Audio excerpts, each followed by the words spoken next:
Autre chiffre évoqué dans ce journal, c'est celui octroyé par la Banque mondiale pour la relance de la province orientale. Ce montant vise à créer un grand marché de transfert de production entre les exploitants agricoles et les consommateurs. Révélation faite hier à la presse par les directeurs des opérations de la Banque mondiale pour la RDC, Corinne Saboué et Darlene Zouzi. La croissance économique passe aussi par l'agriculture, secteur dans lequel s'investit à fond la Banque mondiale.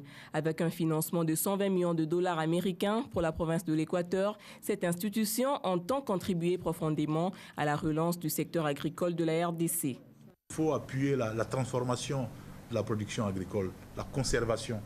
Donc nous sommes engagés dans l'Équateur, je vous l'ai dit, 120 millions. On veut faire 2500 km de pistes pour permettre aux productions de sortir. On va financer des marchés, on va financer des zones de stockage et on va réhabiliter les centres de production agricole et de recherche agronomique pour la production de semences améliorées. Un projet qui va sans doute favoriser l'éclosion de l'économie du pays. Et nous avons l'intention de toucher près de 400 000 planteurs à partir d'une base de 73 500.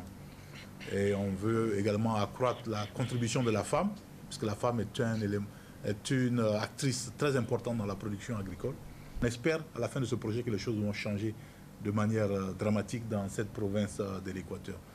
La réussite du projet permettra la création à Kinshasa d'un grand site de transfert de production entre les exploitants agricoles et les consommateurs.